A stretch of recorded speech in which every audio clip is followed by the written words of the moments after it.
Hello, everybody. Sunday, good day to you. Hope it's all been good. The weekend for you so far. And we're going to Maritzburg. That's right. We're at Hollywood Bet Scottsville. There are 9 races on offer. And look forward to the race meeting out on Sunday afternoon. I have spoken to Gary John already about it. He said it's a competitive card. It's not easy.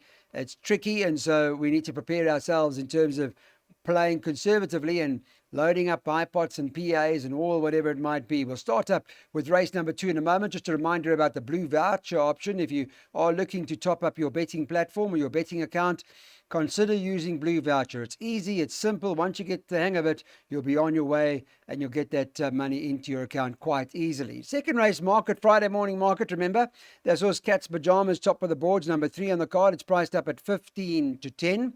Second choice is number 1, Quasi for Sure, who's trading around 22 to 10, and you get 9 to 2 about the next best in the market. That was Diani, number 4 on the card, and then 7 to 1 and better about the balance. It's a Bipot. Gary John, welcome to the show again. Good to have you on.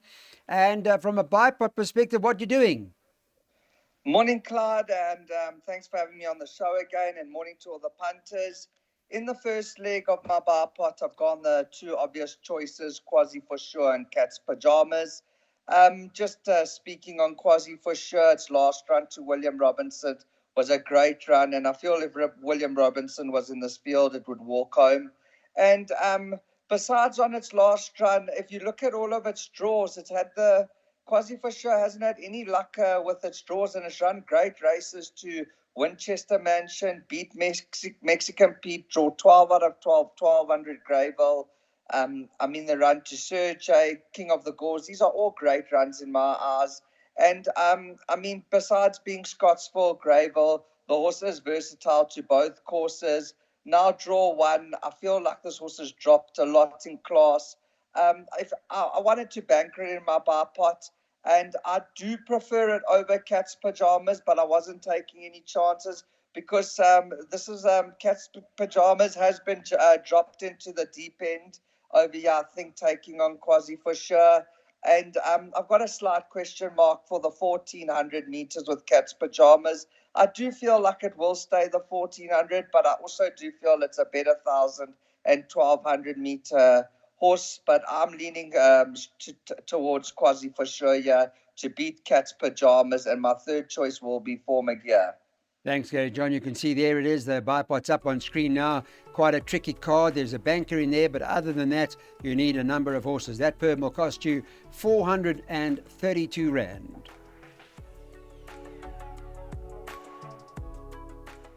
Let's move on now to race number 3 on the card. This is the start of the place accumulator, and it's an open market. They bet something like 4 to 1 the field. I'll bring you up to date with the Friday morning market in just a moment. Blue voucher, for those of you who don't know, there's an opportunity to use the blue voucher platform to top up your betting account.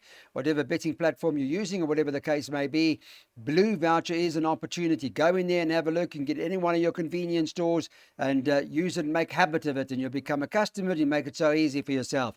4 to 1 the field. So how are they betting? This was 5 to Connell is priced up 4 to 1. 7 Imposing is 5 to 1. 5 to 1 about number 8 on the card, Mr. Hot Stepper. Number 10, Mr. Master Starters next in the market. That's priced up at around 11 to 2 on Friday morning. And then you've got the 4, Lindbergh, who's at 6 to 1. It's double figures about the others, but not an easy race. Although Mike de Kock stable seems to be doing pretty well with Michael Roberts but tricky race, Gary John. Claude, this race here, I feel like I've been dropped in the shark tank. It's a very hard race. In my Bipot, I've got 6 horses, and in my PA, I've got 6 horses, numbers 4, 5, 9, 10, 11, and 13. And I actually could make a case for all of them here. Just speaking on Connell, it does have breathing problems, but it did win last time, and it did beat a horse called Capsaicon that did come out to win. So you've got to respect it there. And also once again, Imposing. I'm not too convinced on its last run. I have left it out, but could pop up. And just going to some value, like a horse like Common Grounds. Also, if it comes back to its best, I think it can beat a field like this.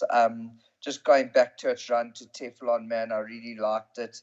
Even the run to For McGear, it has run against decent sorts. I think also if this horse was to get to the front, it would make a big difference because recently it's been dropped out. It's also been jumping a little bit slow. But if it gets to the front, it will be a very hard horse to peg back. And then obviously Mr. Master starts ultra consistent. That Perilla form, I know she's a filly, but definitely can also once again pop up. And then two horses just to mention, Parmenion got nice form. I'm expecting improvement. And my first choice in this race is Mexican Pete. I think this horse is very decent, and I also like the fact that it's going back to the 1400. I'm willing to ignore its last run.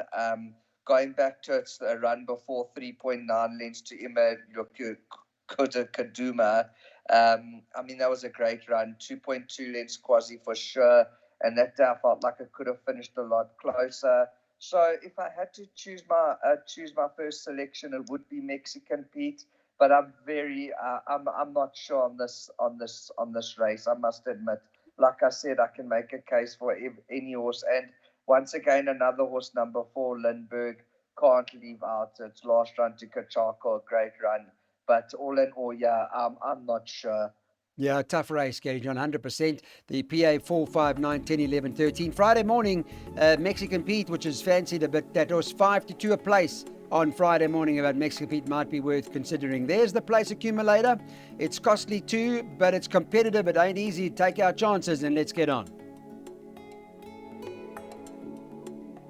Okay, let's take a look at the fourth. Now, this race is run over the 1100 out at Hollywood Bet Scottsville. Number 4, Bevy's Delight, Friday morning, top the boards at 9 to 2. 1 Peyton Says, the second choice at 5 to 1.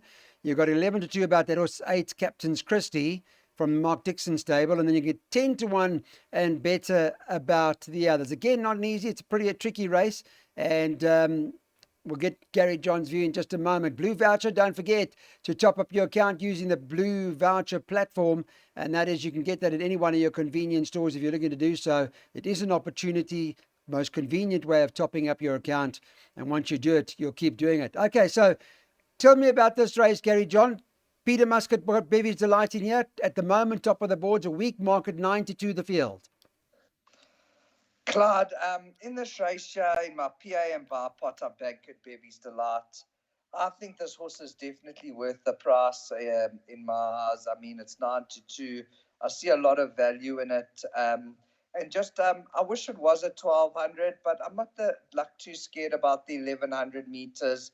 I mean, even its run and its last run over the 1600, if you look what it ran up against, I mean, Mary's Greenlight was in there, Perilla, Miss Platina, and a horse called Celtic Beauty that also ran a cracker on the weekend to Imaliki Kaduma. I mean, that form line's really good in my eyes. And I do think it's the class package here. And when going back where it beat Warrior Royale and Perilla, it was ultra impressive. And in the previous run to Shafolia, that day it should have definitely won in my eyes. Like it was very unlucky. So it should have actually won there. But Bevy's Delight, definitely my clear first choice. I was tempted to banker it in my pick sixes. I did play it safe with 4 horses. But guys, don't be scared to take the 9 to 2. This looks like the right horse in the field. Just speaking on the dangers, Patton's Air and Captain's Christie. I mean, Patton's Air does have Captain's Christie held, but at the same time, Captain's Christie was very impressive last time when it did win. But I have to lean towards Bevy's Delight in this field, and I feel like it's priced up completely wrong at 9 to 2. I mean, even money top 3 looks an absolute Christmas present. Thank you, Gary John. Okay, so we're into Bevy's Delight. Yeah, that's our pick 6. We obviously playing conservatively in this pick 6. There's your cost. Get your numbers down with the field all the way at the back. But our first choice here is Bevy's Delight. 1200 we go now, and here they bet 7 to 2 the field in this particular event. You got Garth Puller's got a Grado top of the boards. It's number 2 Friday morning, don't forget, 7 to 2. 14 Moya Wala Liga is the next best in at 6 to 1. Becomes open after that. Also like Barry de Grand, number 4, is priced up at 7s. So is the 12 coming in hot, priced up at 7s. And you've got the 10 Soho Star, who's priced up at around 8 to 1. And then you can get 10 or 12 to 1 and better about the balance. Okay. To you, Gary John, let's talk about the event now with the Grado top of the boards. As previously stated, 7 to 2 the field. What's your first choice? Clyde, in this race, yeah, my first choice would have to be Moya Wala Liga. I was really impressed with its last win, and it's up against pretty much the same bunch. In all my bets, I've gone 2, 10, and 14 in all my exotics. Just speaking on Soho Star, also ran an absolute cracker last time. And it's also got some previous good form where it beat Care Forgot, Great Plains, ran behind Great Plains twice. Great Plains done nothing wrong in Cape Town. And this also Grado, you have to respect it. I do find that it is up in class coming out of the maidens, but that day everything went wrong with it. I actually made it the best bet on the day.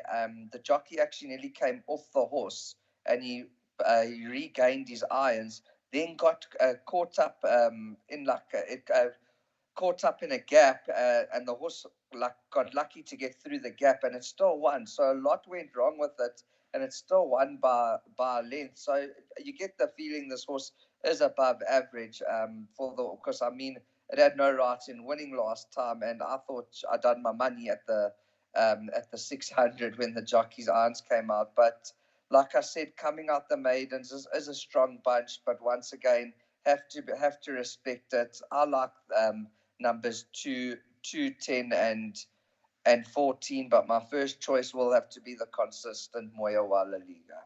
Okay, so Moya Wala Liga is perhaps the play in this particular event, but there are a few in here, and there's our jackpot 2, 10, and 14 by 1 and 5, by 1, 4, 8, 11, 12, 13, and at the back we're going 2 horses, 4 and 11. Okay, now we're going around the turn. We're going 1,600 meters here in this next event. Again, they priced up, Betway's got them priced up 9 to 2 the field, and one Wazanawe is top of the boards for Peter Muscat, 9 to 2. Joints at the moment with Stewie Ferry's horse Hodgepodge, who's number 4 in the card, 9 to 2. 6 to 1 about number 3, Radu for Wendy Whitehead, and then Daryl Moore's got the 7 Happy Fortune in here. It's priced up around 7s, and the 12 Honourable Member for Fani Bronkhorst, he's there at 7 to 1.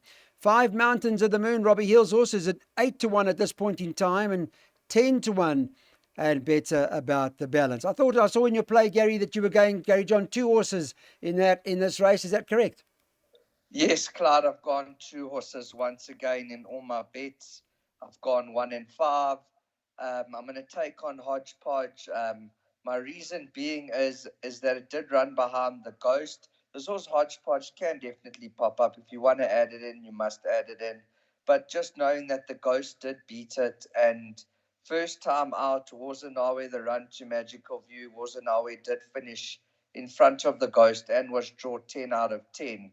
And just speaking on Wazanawe, nothing seems to go right for this horse in races. I mean, it's been unlucky with draws, and when it does have a draw or it's up the straight, it gets bumped. This horse has had no luck.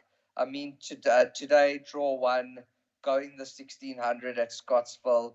Ignore its last run. I think this horse is above average. I do see Happy Fortune does have it held, but once again, it was drawn 12 out of 12, 1400 Grayville. I just get the feeling that Wazanawe is a better horse than Hodgepodge and Happy Fortune. My second selection here is Mountains of the Moon. On form, this has the best form in this race by country mile. It's actually my first choice, and my second choice is Wazanawe. But Mountains of the Moon, just look at all the horses it's run behind. Broadway Girl, Safe and Sound, Cat's Pajamas. I mean, even 2.3 length Saki. What a great run. I mean, if this horse just has to be half ready or half ready today, I think this is the horse to beat in this field. I don't see much else in here. I really make it between these 2 horses. But like I said, my first choice will be Mountains of the Moon, and my second choice was Wazanawe. Okay, well, there you go. There's a 7, 8 to 1 shot in Mountains of the Moon. And that's the story in terms of this particular event. It does give you a second jackpot opportunity, which is on your screen now. Now we go to the mile. Not easy. Yeah, they bet 6-1 the field. 6-1. When's the last time you saw that?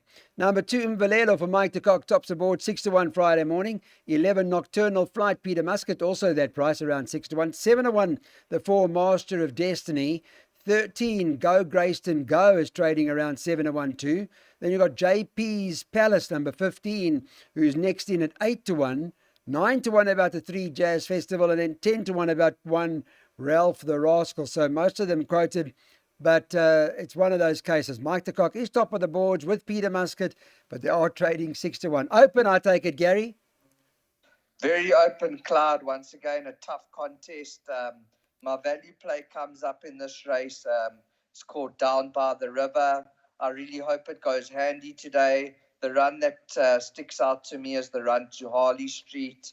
I mean, Kachako was in there, Al Dante was in there, Prince of Green. It beat Ralph the Rascal at the price of 28-1 and 4-1 top 4. I see a lot of value in this race where, I think if it can get to the front and if it's handy, it's going to be a huge runner. But once again, a very open race. I do have respect for Master of Destiny and Ralph the Rascal, even though I do know Down by the River has it held. I'm willing to ignore Down by the River's last 2 runs. And another horse, Papa C, don't leave out. The run to Flagman, 1 length, was a great run. Okay, Down by the River, any price. Something like 28-1, I think, is what they got Down by the River on at the moment. And note that Plaatjes is going to be... No, it's not. I beg your pardon. Still, we're waiting for a rider for Down by the River. Hasn't been declared yet. Thanks, Gary John. There's a bit of value, perhaps, here in the 7th race. Okay, let's move on to our next event on the card now. This is race number 8, and in this particular event over 1200, we're back up the straight again, are we? Yes, we are, and it's 4-1 the field here. Alison Wright and Gavin Larena, number 8, Aldrak, top of the boards at 4-1. 9-2 about the one Irish Rover, MJ Odendahl's runner. Then you can get 5-1 Friday morning about 11. Now I Got You from Lady Kotson stable. And number 7, Stephen G at 6-1, Stevie G for Wendy Whitehead. Allison's also got this horse, Wherever I Lay My Hat, back in the play again, trading at around 7-1, and you can get 8-1 and better about the balance. Are we narrowing it down, or what's the plan, Gary John? Clyde, over here, my clear first choice is Now I Got You. How on earth this horse is a one-time winner only in its career, I do not know. When you go back to its form as a baby, I mean, it ran 0.9 lengths Mercantour, 2.9 lengths Thunderstruck, 0.2 lengths Move and Shaker, 4 lengths Cousin Casey. After that, yes, I know it has gone a little bit backwards, but on its last run, it showed a lot of promise. Seems like it's coming back slowly to its best. I'm expecting it to reverse the form on one Irish Rover. And just to note, in its last run, it did beat our Drac. So Now I Got You, I think, a very good top 3 place bet. I fancy it to win. And my danger has also got a lot of value as a horse called Navajo Dancer. It's run to rhythm, 8 lengths License Thrills, 7 lengths Strathclyde. I think it's a good enough form to pop up here. But my first choice will be Now I Got You, and my second choice, Navajo Dancer. Okay, so 4 and 11. Thanks, Gary John. Those are the 2 to consider. But Gary John said, take your chances here with this horse, Now I Got You. Number 11 on the card, who Friday morning was priced up at 5-1. Betway waited to win. Thanks very much for watching today. Hope it's been a fairly good day and it's treated you well, this racing event out at Hollywood Bet Scottsville. It's the last race on the card. 8-1 the field, or 13-2 the field, to quote it exactly. And there are a number of horses in here. I think Gary John went field in his pick 6 right at the back, but who wouldn't? I see Louis Querson's got the favourite, or one of them in Emerald Green. Dean Canamayor's got Arvenian Goddess, number 15, and they both trading at 13-2. The 17-2 horses are numbers 2 Amafort and number 13 Rugger Lover. They 17-2, and then just after that you can get 10-1 about the next best in. There was a horse called Colorado Creek, number 10 on the card. Maybe there's a triple floating opportunity in the quartet, Gary John. I don't know, because it's going to pay. It's going to pay quite a bit. Clyde, definitely this will pay money. I think all exotics today are going to pay money. Just speaking on Emerald Green, does look the horse to beat, has a lot of horses held, but also a very in and out horse. I've gone with a value horse here, Prom Queen. I do know Emerald Green does have it held. It did come off a rest last time, but it's a massive jockey strike in my eyes with Gavin Larena on it now. I do know the horse has changed stables. I mean, the 2 lengths to Perilla was an absolute cracker. 4 lengths quid pro quo. 5 lengths just reckless. Maybe second run after rest with Gavin on it. Maybe it will be put in the race this time. I'm expecting huge improvement. Won't surprise me to see it turn the form line with Emerald Green. And one more horse do not leave out is a horse called Mickey's Bomb. That run to Nera was a great run. We saw Nera come out and win this week. And then also just going back to the run to Nettleton, 3.4 lengths. So if you're asking me for 3 horses to triple float with the field, it would be numbers 1, 6, and 16 with the field, triple floating quartet. Okay, there we go. Thanks, Gary John. Prom Queen is the each way selection here. That is number 6 on the card. As you heard, Gavin Larena is on now. 4 Pricky Kralin was 11-1 Friday morning and trading at around 18-10 a place or thereabouts. But there we go. That's our play. Prom Queen right at the back. Thanks for watching, everyone. Chat soon.